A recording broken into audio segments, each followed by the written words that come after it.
કર્મચારી ભવિષ્ય નિધિ સંગઠન દ્વારા પોતાના સભ્યોને સમયસર અને કાર્યક્રમ પેન્શન સેવાઓ પૂરી પાડવાની પ્રતિબદ્ધતાના ભાગરૂપે વિશેષ કાર્યક્રમનું આયોજન કરવામાં આવ્યું હતું। કર્મચારી ભવિષ્ય નિધિ સંગઠન દ્વારા નિવૃત્તિના દિવસે જ પેન્શન પેમેન્ટ ઓર્ડર ઇસ્યુ અને વિતરણ સુનિશ્ચિત કરવાના હેતુથી પ્રયાસ અભિયાન અંતર્ગત પીએપીયુ વિતરણ કાર્યક્રમ યોજાયો હતો।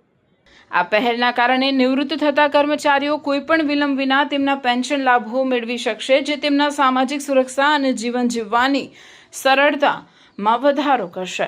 કાર્યક્રમ દરમિયાન નિવૃત્ત થતા તમામ 17 સભ્યોને ઈપીએફઓ દ્વારા ઉપલબ્ધ વિવિધ પેન્શન સંબંધિત સુવિધાઓ જેવી કે ડિજિટલ પેન્શન સેવાઓ અને ડિજિટલ લાઈફ સર્ટિફિકેટ સબમિટ કરવાની પ્રક્રિયા વિશે વિગતવાર માર્ગદર્શન પૂરું પાડવામાં આવ્યું હતું। ઈપીએફઓ તમામ હિતધારકો માટે પારદર્શક ટેકનોલોજી આધારિત અને સભ્યોને કેન્દ્રમાં રાખીને સેવા વિતરણ વ્યવસ્થાને વધુ મજબૂત કરવા માટે સતત કટિબદ્ધ છે। આ પીએપીયુ વિતરણ કાર્યક્રમ પ્રાદેશિક કચેરી ભરૂચ ખાતે ભવિષ્ય નિધિ કમિશનર પરિપૂર્ણ નાથ, મદદનીશ ભવિષ્ય નિધિ કમિશનર અખિલેશ શર્મા અને એકાઉન્ટ ઓફિસર ઓમકાર ઠાકુર તેમજ નિવૃત્ત થતા કર્મચારીઓની गरिमामय उपस्थितिમાં યોજાયો હતો।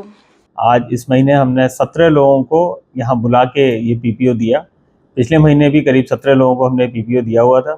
सभी लोगों से मेरी गुजारिश है, जो ऐसे जो भी लोग जो अगले महीने या कभी भी जब रिटायर हो रहे हो तो अपना जो केवाईसी है, नॉमिनेशन इत्यादि जो फॉर्मेलिटीज़ कंप्लीट करा के अपने एम्प्लॉयर के माध्यम से हमारे यहाँ क्लेम की प्रक्रिया को पूरा करें और प्रयास में शामिल होके अपने पीपीओ को, पेंशन को 30 तारीख को रिटायरमेंट के दिन लेने के लिए वो आ सकते हैं। और हमें बहुत खुशी होगी कि हम इतने लोगों को उसी दिन जिस दिन वो रिटायर हो रहे हैं उनको पेंशन दे पाए।